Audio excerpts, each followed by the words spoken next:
The year is 1881? A rebellious teenage child is listening to Beethoven. As a healthy alternative to alcohol, they started selling Coke mixed with sugar, and out of a grand total of 4, James A. Garfield becomes the second most forgotten US presidential assassination. His great-nephew Samuel invented the paperclip, and his great-great-grandson Richard Garfield was predicted to be never as successful as his great-great-grandfather, which he countered by tapping 2 islands and inventing the first and most played trading card game of all time. If you were to rank all the Garfields in terms of influence, number 1 would of course be the Magic Garfield, then the Paperclip one, and then Garfield the cat. Popularity and player numbers are at an all-time high as we speak, and nowadays everybody seems to love Magic the Gathering. Writers, athletes, poker players, musicians, YouTubers, Mythbusters, fictional characters, comedians, actors,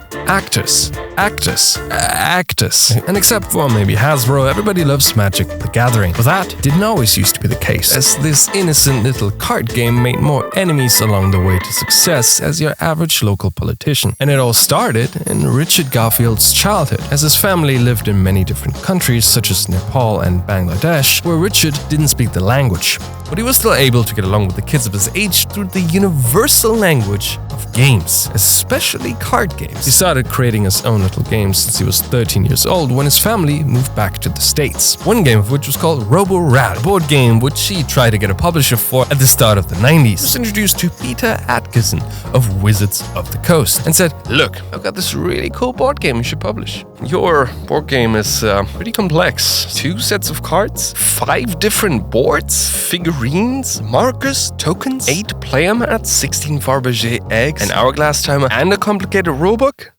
Yes. We're looking for something, something that's easier to produce. How about you drop some aspects of the game, like the boards, the mats, the figurines, the markers, Fabergé eggs, the tokens, the timer, and the complicated rulebook?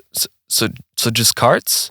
No, actually keep the complicated rulebook. Garfield already developed the game before based on the sci-fi themed board game Cosmic Encounter, a game where you control one out of several color-coded alien factions that has different abilities and strategies to win the game. He liked the idea of having a semi-asymmetric game design where the player will have a different experience of the game whenever they choose a different faction, as well as what base pool of cards was in each game. The best thing about Cosmic Encounter is precisely this limitless variety. I've played hundreds of games and still can be surprised at the interactions different combinations of aliens produce. Cosmic Encounter remains enjoyable because it is constantly new. He developed this rough idea into a fantasy-style card game that was called 5 Magics. We're getting close. Another observation that Garfield made during his years of game development was baseball cards, and how absolutely useless they were. A $12.5 million Mickey Mantle is cool and all, but what does it do? It doesn't really interact with any of the other baseball cards. There's no value outside of the scarcity of the card itself, but yet there's a substantial amount of people that will break the Geneva Convention to get their hands on one of those pieces of cardboard. Garfield liked the idea of breaking the Geneva Convention so much that he thought about combining the baseball card idea of limited availability and expanding card pool to his fantasy card game. He told Peter Atkinson at Wizards of the Coast exactly that, and Peter replied, "If executed properly, the cards would make us millions." During his time studying mathematics at the University of Pennsylvania, Garfield printed an ungodly amount of rudimentary playing cards on simple white paper, and rather than coloring them in the 5 colors of magic, he just wrote the color on them: white, black, red, green, and blue. They did some of the quote-unquote art themselves and added a lot of pop culture references. He used his fellow students as a playtesting group and would develop the game over the next couple of months into its release-worthy form in 1993. Garfield also sprinkled in some fantasy lore, partially inspired by Dungeons & Dragons, and players were now basically role-playing as wizards that would sling spells at each other. Take that! Can you stop? Just play the cards, Steve. In order to save costs, they hired a bunch of art students to design the first set of cards and paid them in clout, and some of them in shares in the company. And after smashing their collective brains together, they came up with a name we all know and love: Mana Clash, which either sounds like a WWE format, live this Sunday, Mana Clash 16, or like a 1980s rock album, Mana Clash. However, they eventually settled on the name Magic the Gathering, focusing on the communal aspect of the game while sticking to the core idea they had in mind originally. After securing $40,000 of funding in mid-1993, which was almost entirely spent on printing cards, they quite literally put all their money on the success at that year's Gen Con, the biggest tabletop gaming convention in the US and the best pre-internet, pre-Raid Shadow Legends way of getting the name of your game out into the world. Since their advertising budget was thinner than the polar ice caps in 2052, got him, they promoted the game by packing a van full of carts and doing a road trip across half of the US, stopping by game stores and drumming up hype for their new game. Portland. Have you heard of your new Lord and Savior, Magic the Gathering? But nobody really cared. Hey Mom, hey Dad, thanks for showing up. Do you want to buy some Magic cards? We actually have to leave, son. We forgot to feed the dog. You don't have a bye. Astoria. Have you heard of Magic the Gathering? San Francisco. Have you heard of Magic the Gathering?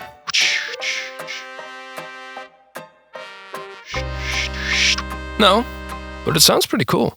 Fresno. Have you heard of Magic the Gathering? Yeah, a friend of mine told me about it yesterday. The next couple of stops, more and more people were actually waiting for them, eager to hear about Magic the Gathering. San Luis Obispo. Magic the Gathering? Yeah, please. Los Angeles. Magic the Gathering?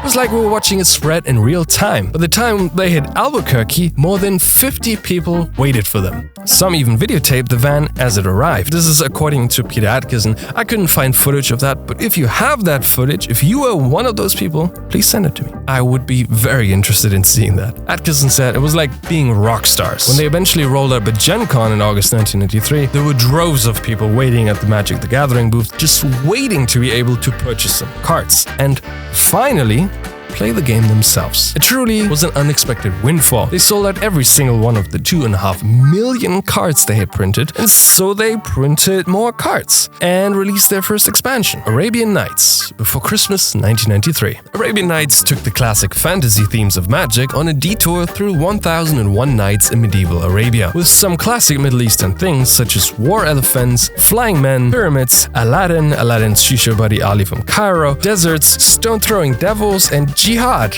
Wait, what? The set caused a bit of a stir when it came out, and the last 2 cards were banned subsequently. Because this card does not meet Magic community standards. It may perpetuate racism, contain harmful stereotypes, or depict a sensitive real-world event. Regardless, by the end of 1994, they had sold more than 1 billion cards. To give you an idea of how ridiculous that number is, if they printed 1,000 cards every day, they would have printed, until today, from before the moon landing, before both world wars, before humans used electricity, before the industrial age, before the United States was founded, before the Americas were discovered, before the Vikings, King Arthur, and the Middle Ages, from when Jesus Christ was born. What did you bring, third king? Here, baby Jesus. It's a Black Lotus. Mint condition. They would have needed to print 1,000 cards every day since then until today, and would still need 250 million more cards to reach 1 billion cards, which they printed in a single year. And at this point, they've printed around 47 times that. Wizards of the Coast could not have predicted that Magic was going to have such a big player base right away. However, their inability to predict was maybe more of an inherent feature of the company, as they predicted their player base and Magic events to look like this. That's it. Justice got him on the run now. Who's he? That's Mark Justice. He just got back from that $1 million Magic Pro Tour out in Paris. Over here. Who's that guy with the bandana? That's the Hammer, ex-arm wrestler. #1 wild man on the circuit and East Coast Magic phenom. Can't have that out here, Mark. When he's on the left coast, Hammer usually tears up the cards competition in Long Beach. Do they play a lot there? They have fun. We'll take no prisoners. I play there occasionally. I can show you the ropes sometime. Get it out of here. You're lucky man, Hammer. Congratulations. Better luck next time, Justice. Yes! Maybe I'll drop by, but maybe I can get Hammer to show me the ropes. Thanks. And of course they were correct, as this is what every Friday night Magic at a local game store actually looks like. However, what makes this game so popular? It's just a card game after all. Well, Magic was the first ever trading card game, where not everyone has immediate access to the same pool of cards, and some cards are more rare than others. Imagine a regular card game, like Uno, where you buy one deck, and in that deck there are all the cards. Now imagine Uno, but only some of the packs contain a +4 card, while others contain a skip card, and others contain a reverse card. But basically all of them contain the common numbers cards. Magic is sort of like that, and it was designed in a way that every player builds their own deck made up of cards they draw in booster packs to defeat each other with different strategies. What's so cool about that? Well, that means that you can come up with your own plan on how to win the game that fits your personality, and then you can smash other players over the head with that personality until they cry and give up and beg for mercy, and that's one way to play the game, and it's very satisfying if your personal style of play helps you to win. In Magic there are, and always have been, 5 colors. Contrast to Yu-Gi-Oh! Where they're legally obliged to add a new color and type anytime Konami has to make a fiscal report. Or Pokemon, where they ran out of colors of the observable spectrum before they even started to print any cards. The 5 colors of Magic represent 5 different ways to play and win the game, and all cards that correspond to any given color corroborate that play style by means of the things it does, the attributes it has, and the art style that is on the card. All things together give each color some sort of identity, and depending on your personality, your mood, your age, whether you untie your shoes before you put them on, you will be drawn to a different color. White uses the planes, and the idea is to flood the board with little critters that can heal you, prevent damage, and overwhelm the opponent. Like to sit on the toilet with 2 phones, one with MTG and the other one with Candy Crush Saga, and tough choices intimidate you, then white is the color for you. Black uses the swamps. It represents death and sacrifice, and the idea is to take your opponents as well as your own cards, rip them to pieces, dip them in blood, and fling them at the person sitting across from you until they or you succumb to that misery. If you have no regard for self-preservation and the sanctity of life, and you like to post memes that are quote-unquote edgy, you will love to play black. Red uses the mountains, represents fury, goblins, and being strapped for time. The idea is to be as aggressive as possible from the start and not give your opponent a chance to breathe. Your opponent might have great plans for the day, but you are here to set fire to his bed frame before he wakes up. If you like to play with fire as a child, or you only have time to play Magic 3 minutes at a time, you'll want to play red.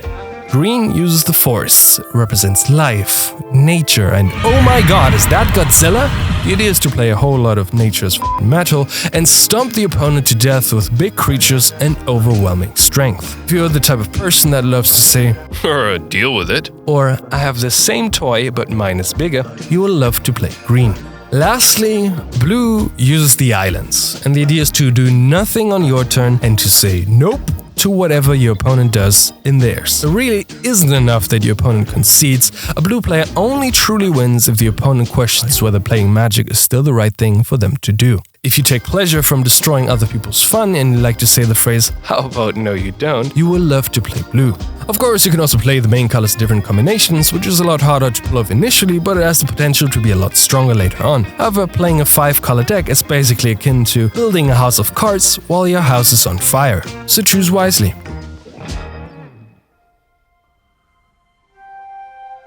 For this next part, I enlisted the help of one of Magic's finest content creators, Sam from Rhystic Studies. Hi, I'm Sam from Rhystic Studies, and I make videos about the art, history, and culture of Magic the Gathering. People are drawn to Magic beyond the mechanics of the card game itself due to the world building and lore of the Magic multiverse. In almost every expansion, the player travels to a different plane. Many of those planes are designed top-down and take inspiration from historical settings, mythology, and literature.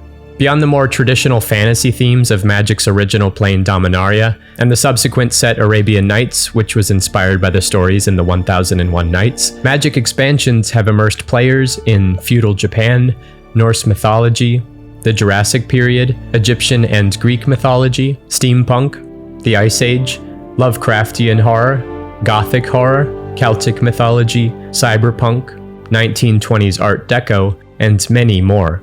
All of these settings are each supported by a storyline, which used to come in the form of novels but now are published in the web fiction.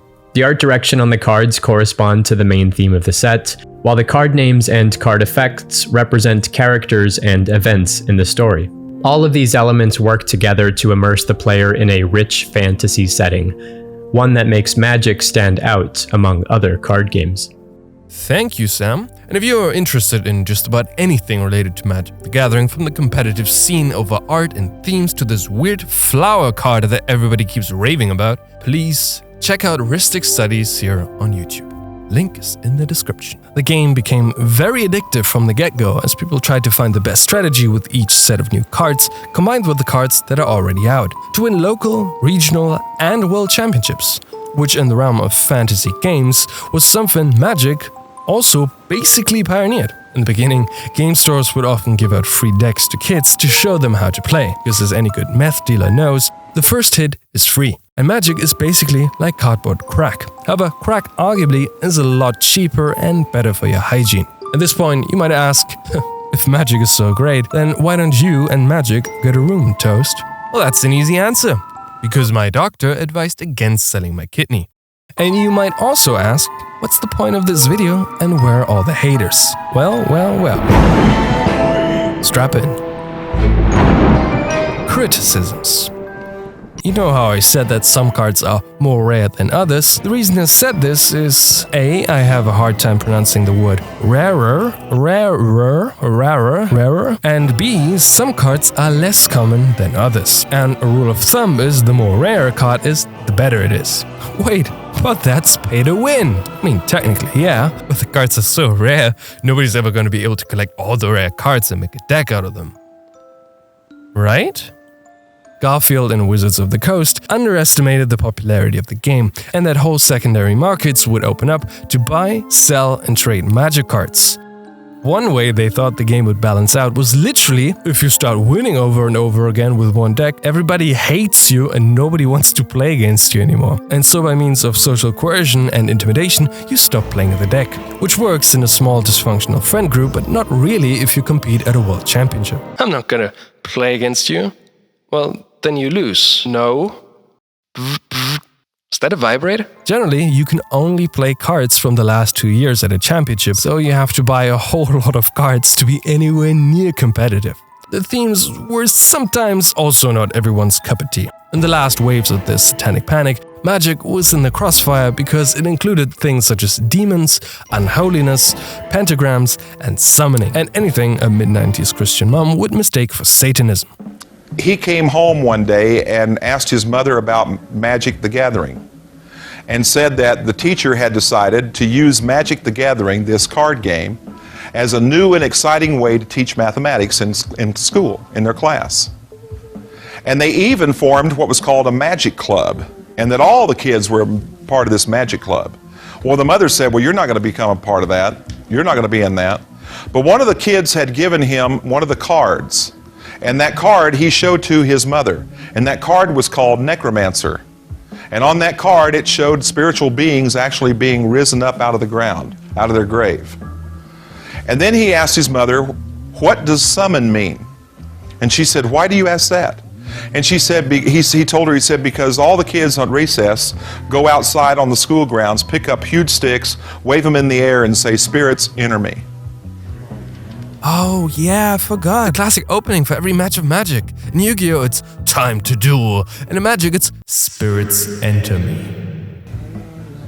True. True! Wait, is that a pentagram on the back? Yeah. If you look, there it is. See that? No.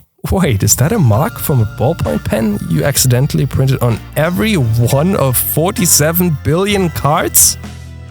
Yeah. While some of these panics might be laughable nowadays, some cards were banned because, well, if one of your artists draws entities that could be mistaken for the KKK, it is more than unfortunate that the card is called Invoke Prejudice. And while that one might have been done intentionally by a rogue artist eager to express his personal opinion, some cards do actually make sense if you're aware of the mechanics of the game, but look and sound quite bad if taken out of context. Cleanse.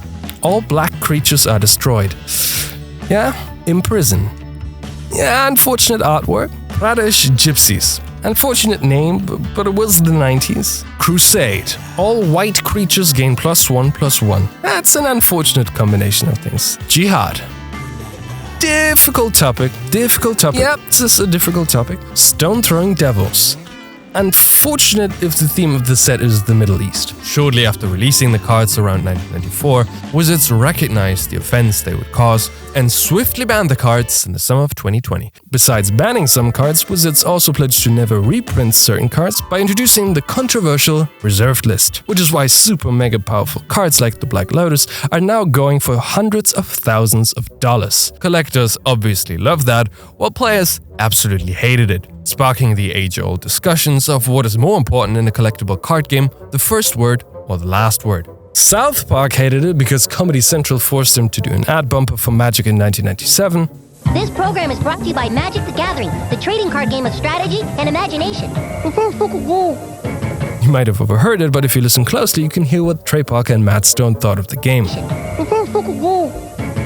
Islam hated it because of the jihad debacle, the Catholic Church because of the satanic themes, Christian moms because their kids had fun, parents in general because kids would spend all of their money on cardboard rather than more useful things other kids in the 90s would spend their money on, like video games, alcohol, and drugs. Baseball card and stamp collectors hated it because who's gonna buy our stuff? The video game industry because why are customers spending IRL time with their friends? The board game industry because why are customers having fun? Video gamers that love Magic hated it because the only way they could play it was MTG Online, which is about as user-friendly as a basketball covered in spikes and about as pretty as spikes covered in Windows Vista.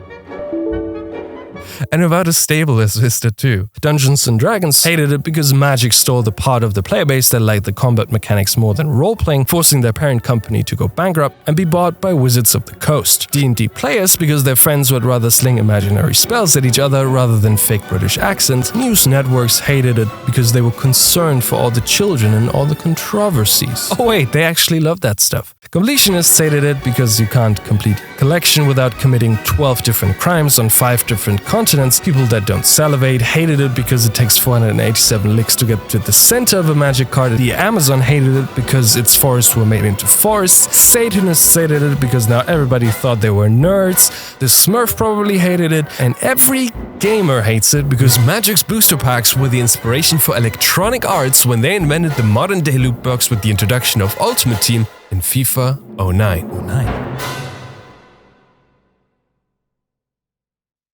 Nowadays, the controversial cards are gone.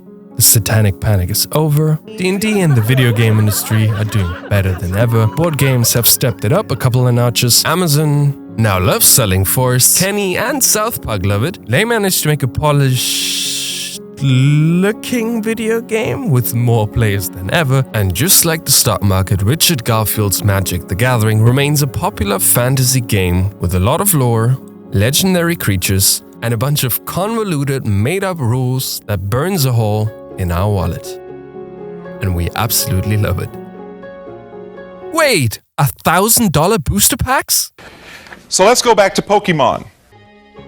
Thank you for watching. Please like, subscribe, and maybe put me in your will. Thank you to Rhystic Studies. What an absolute legend to support a nobody like me. Thank you to all the new patrons: Mark Hash, Pace, Matt Engineer Matthias, Benjamin Sid Paris, Cado, Chastity, Jason Russell, Delta Core, John Almond, Benjamin Myers, Travis Law, and Steven. If you want to support me and have your name in the credits as well, do what these lovely people did and consider supporting me on Patreon. I love all of you. Thank you all for watching. Have a lovely day.